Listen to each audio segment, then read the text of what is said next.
Right, so my hands are dry, and if I touch this, I end up getting lots of clay on my hands, and I don't want that. So I'm going to put a smattering of clay on here.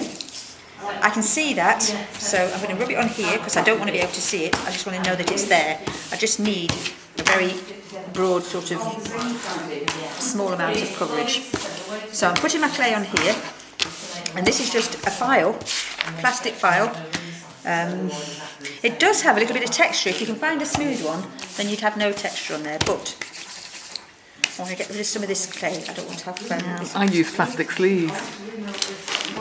You know, those plastic pocket sleeves. Oh! That's what I use. Brilliant. Okay. It's like my I need to get my cards as well, don't I? Right, so now I've got some oil in my hands, and now I'm going to... I need to work this a little bit, so it's so dry, when I press it, it cracks. So that's too dry to work with, okay? So the first thing I'm going to do, I'm going to stretch it out a little bit. I'm going to use the water, and I'm just going to spritz it across the surface, and then fold it up, and I'm going to roll it. And this is very much like making pastry. This is a roller that I found in the park. In the park? Yes, I was walking the dog through the park, and I saw something sticking out of the ground, and the next day I saw it again, and I thought, that looks like it could be useful, because it was just sticking up like that. So I sort of dug it out. From the plumbing. Well, it's funny you should say that, but the little pond in the park just emptied. No, but yeah, it turned out to be very useful. It's just a little bit of plumbing pipe, and this is after I bought some rollers for art clay, these ones, and I remember thinking, that's plumber's pipe. Yeah, so when I found this, I thought, you can buy this for next to nothing, and I paid a lot of money for those. So never again, never again. Now obviously the acrylic ones that you can see through, you can get solid ones, and mine are So do you always have to roll out with the plastic in between? It's easier and it's less messy. So I'm not, I don't want to get this all over my hands at this stage. But you can see that it gets to this stage where it's a little bit like chamois leather, and very soon it'll be ready for working with. What I want is to be able to squeeze it and not have any cracks develop. So a tiny bit more, not much more, because I think we're nearly there. Keep on rolling it. And rolling it just mixes everything in so nicely. I will never make pastry again with my fingers. Oh, I like the feel of it. Oh, I hate this stuff. Just put more flour.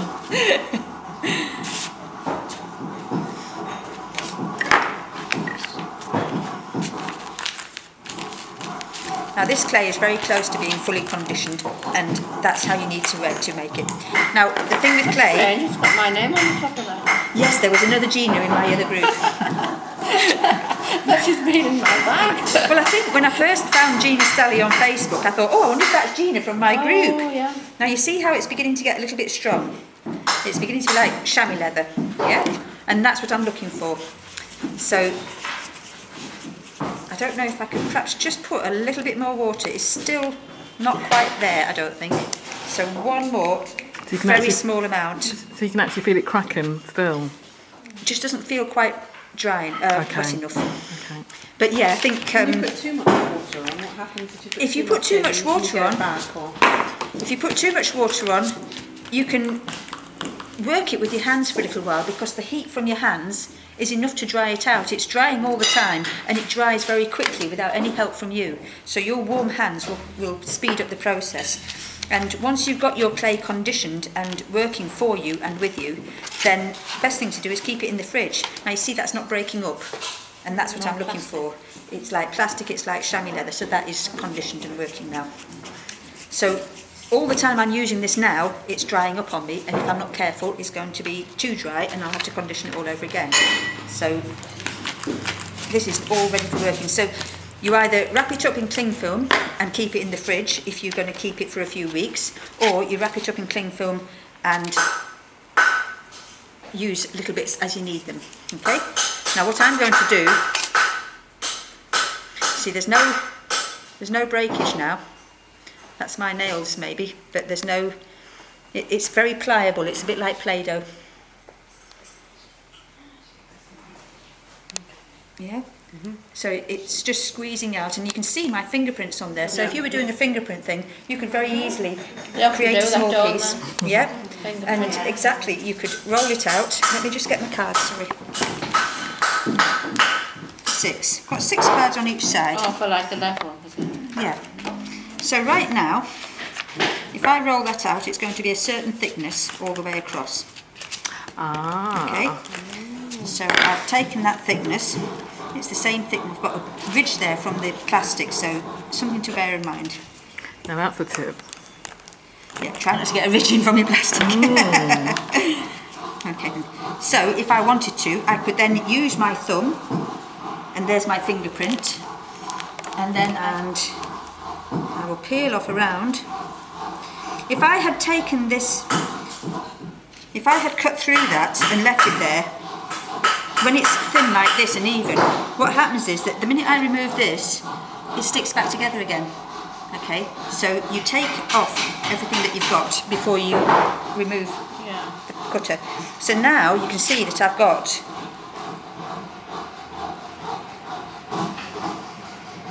a fingerprint in there. Now if I wanted to, I could have put more pressure on that because it's quite thick. But you can see there's a fingerprint in there. And if that was your children, you could put 2 or 3 little fingerprints in there. Can I have a look at it? Sorry. Fine. I don't know if you can focus Just on it. 'Cause my barely hands- see it. Yeah. Yeah. So you can put a deeper fingerprint in, but you can also use what they call silly gum. It comes in 2 colours. Silly what? Silly gum. Silly And gum. it's, I can't see the other one. But what happens is that you mix, it comes in 2 pieces, and one of them's a resin, one of them's a hardener, and the blue and the yellow. You mix them together until you can't see any colour difference, and then you can put a nice deep print in there with your children, and after about 10 minutes that becomes hard enough, Like plaster in and then Paris. you will use that as a mould, okay, and then you can get your fingerprints out and your thing. So there's another way. So you would then have a fingerprint that was the other way around. As well, Now if you yeah. did that with more silly gum, you could then have the reverse, yeah? So you can do that. So as far as this is concerned, what I wanted to do was, we were looking at a ring, weren't we? Yeah, the Yeah. camera ring. So I'm going to show you how to put some texture into it. Now I've got to work quickly because this stuff very quickly becomes not so easily worked. Let's put these back in. I'm going to go for a slightly thicker.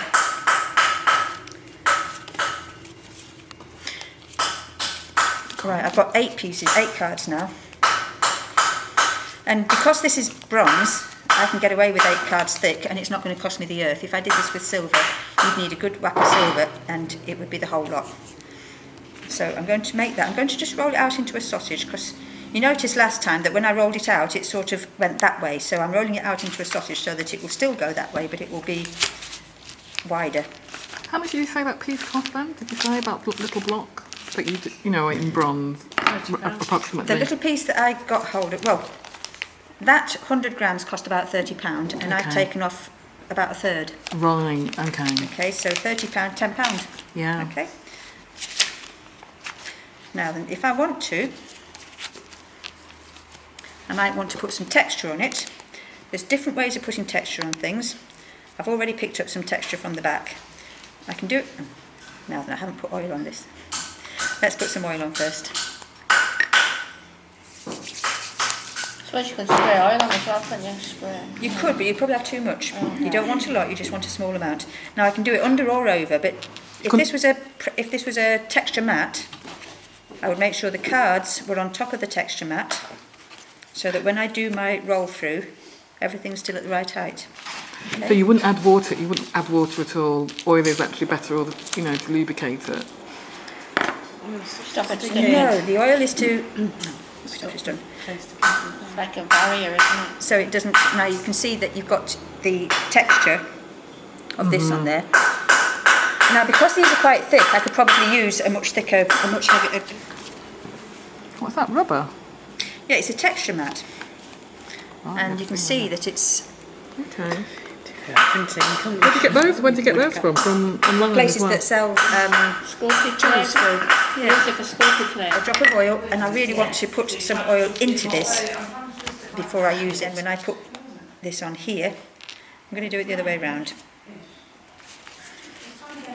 So again, I've got my cards in place. Yeah, I know what you mean.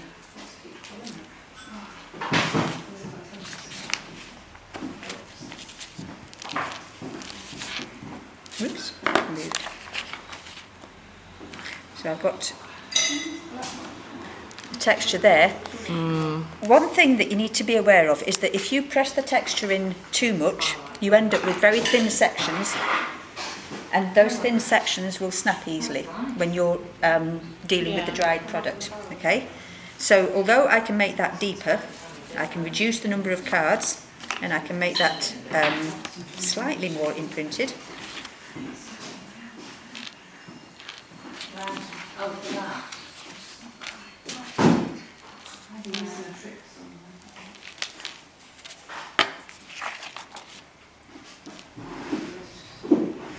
Like that.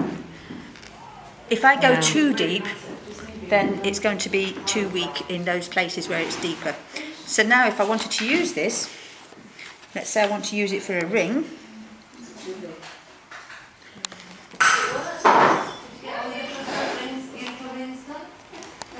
Okay.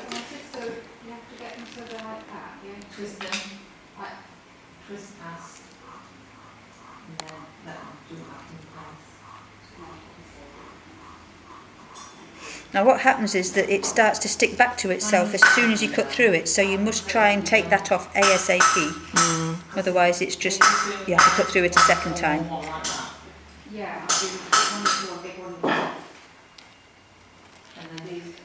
Let's got those bits out of the way. Now the reason I've got this cling film here is because these bits are ready to use. I don't want them to dry out anymore, I want to keep them ready to use. So straight away, as soon as I can, quick squirt, and I'm going to wrap it up in here, and then it's going to stay ready for use near enough. So now I've got this shape here, and for a ring, now that's not actually my size, but it might.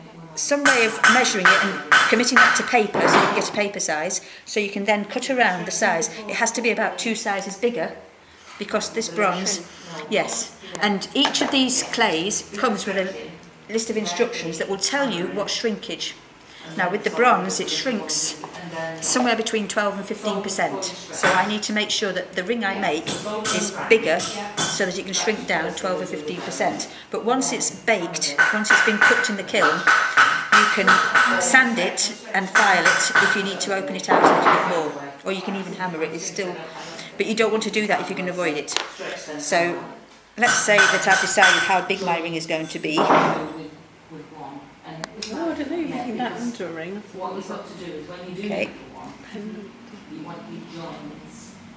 You solve the big. So I'm going to take this section out in the middle. Can we use? So because you've got the big ones linked with the little one, you can twist your big ones. I'm going to pop that in here as well. And then, if I want to, I might decide that I want to have straight sides here.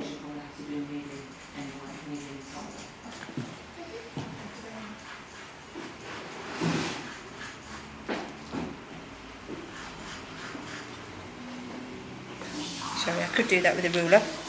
But you can see that I'm getting to a point where, actually, it would have been nice to have done that hole a little bit higher up so that I could have a straight.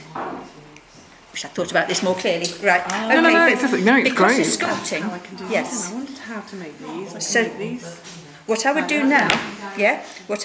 Brilliant. Yeah. What I would do now, I would let that dry. If I'm not happy with it, which I'm not, I need to remix it, rework it, retexture it, and get that slab out, and then do it so that I can have a square base. So I think I'll probably do that and then carry on with it. But the thing is that I would let that dry now, and when it is dry, How long does it take on there? you would give it a good long while. You'd give it a couple of days even. Really? And the reason for that is because the outside dries, but the inside is still damp, and any moisture will expand and explode, and it will be broken in the kiln. So here's a few pieces. So how many which- days did you say? 2 days. a couple of days in a sort of cool, airy place, or even a where there's a warm heat in the airy cupboard or something. These pieces here have been drying for a few days. So is that When it comes to using it, it's like leather hard. it's biscuit hard. Oh, right. Yeah. I can drop that and not worry too much. It can even, you can drop them on the floor. Be careful not to break it. It can break. It's like a hard ship's biscuit. Okay. So here, Yeah, and anyway, you can make them circular on one band. I found that before I domed it, if I put the holes in before I domed it, then doming it stretched it because it was soft and pliable, and putting it on the dome stretched it. So I popped it on the dome like that, and then I cut holes into it and carved away. And carving Just use a away, normal dormers from here. yep, on the thing. Why is the wire in the middle? Right, that, I'll show you. So, If I want to, I can just literally carve away. See how easy that is? Yeah? Yeah. So if I want to cut holes in there, I can just cut It's holes. pretty strong. Yeah. I can also drill through it. I can use straws to create holes while it's still soft, or I can drill holes and create holes. These are all done while it was hard, after it got hard. So it doesn't shatter. No. Gosh. after the 2 days have been hard? No. No, I let it harden enough on the outside because all I wanted to do was carve holes in it, so it was still slightly damp in the middle, and I was able to carve those holes, but Did you leave it? I left it on a hot plate, not massively hot. You have to know the clay, you have to work with different types of clay because some clays will curl up and you have to keep flipping them over to stop the curl. This clay doesn't curl up, and it was also quite thick and it was domed, so it didn't curl up at all. But you have to keep turning it over, So it doesn't warp. and I used the doming punches, which got hot on the hot plate, but I didn't have the hot plate too hot that it would burn. I wanted it to stay warm, very warm, but not overly hot. If you've got a hairdryer, a mug warmer, yeah. So that's the sort of thing. Now this has been waiting several days. It's also been sanded, and the sanding process, you can see that you get a certain sort of gloss.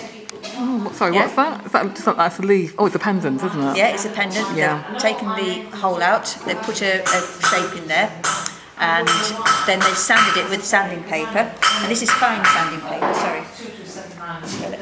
Like that. And this is a toggle press that I'm still working on. And again, it needs just sanding off a bit more. The more I do at this stage, before I bake it and cook it, the easier it You sand it is. off with paper or file? I sand it with these 3M What are different. they? This is sanding. It's 3M, microfine, ultrafine, and superfine. What sand? It's not sandpaper though, is it? Yeah, it's Is flexible. it? I've never seen flexible. 3M, did you say?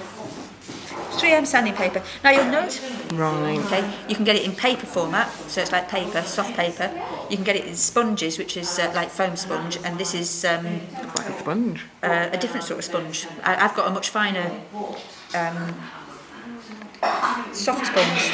Yeah, but anyway, you can get them in different formats. And You've got 3 sets. as I You've got sand across ultrafine. there, that one's super fine, and that one is ultra. That's rougher, that's smoother. What happened if you just use normal sandpaper? Microfine. What would happen if you use normal sandpaper? And that, I would say, is just about ready for firing because it's got that, it's hard, it's certainly dried out, it's been sanded very smoothly so you can see that shine, and when that's fired, hardly anything will need to be done to it because it's finished before it's fired.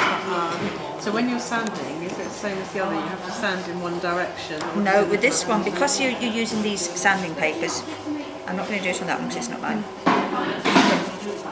Backwards and forwards. You support it with your fingers. Okay? So wherever I go, I'm supporting it because I don't want it to snap. It can snap quite easily, but at the same time it's quite firm. And, sorry, I'm ignoring you. So even though it's quite strong, it can be quite brittle as well. So it's just something that you need to judge. I'm holding that with my finger so it can't move, but I'm not gripping it tightly. Okay. So you're doing, I can see why you're doing the edges, because they're Yeah. roughly obviously smooth. Why would That's you right. sandpaper the top of it? I would sandpaper all around. I'm sandpapering that side, and I'll sandpaper this side a little bit, but I don't want to lose the texture. There is a small amount of texture on there. So you don't but need to sandpaper, do you? The flat You do need, flat, well, do you? I think you probably least, if I take a little bit of the soft clay and then squirt it with some water, that almost immediately, becomes a slip. And very quickly, if I use my brush, very quickly I can start to just take some off, just with the brush. Now, I've got to say that with the silver it works a lot quicker than that, okay? So, very quickly it starts to disintegrate into the water. Yeah. And if your paste dries up, if your clay dries up, you can reconstitute it. So, even if it's really hard dry, if you crush it with a hammer inside a bag, and then you've got this fine crumbs, you can then add water. This was 5 lumps of copper, 5 rock hard lumps of copper, which are now Like a liquid. slip, isn't Yeah? it? Yeah. Yes. And I've put plastic on the top because copper oxidises, and so does this. So if it's dry, it's fine. If it's damp, you keep it covered over because that will oxidise if I leave it. You mean it just turned black? Yeah, and Right. it won't sinter. It won't sinter in the film. So if it does oxidize. That's getting to the stage where it's Yeah. yeah, Yeah. it's starting to smear all over. So I would use that probably just to apply the blobs down here, and another little. Will that now oxidise and go black then? It will if I leave it exposed to the air. If I get it to dry out quickly, if I roll it back on here and spread it out, it will start to dry out and it won't oxidise. So that's the reason that you can't buy this stuff as paste, because it oxidises so quickly. As soon as you open it up, you've got very little shelf life. So when it comes to this sort of thing, you make your paste as you need it. So you go along and you just add your paste. I'm going to add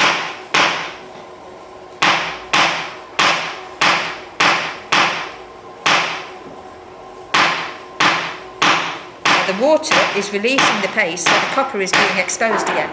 Okay? So as I add water to that, it's sort of letting the copper, I could pull the copper out if I wanted to, not straight away, but it's sort of melting in. But then I'm going to put this thicker paste on top, and I'm going to paint that on because I want that will stick on top and it will make a very secure housing. So I'm just going to take another one.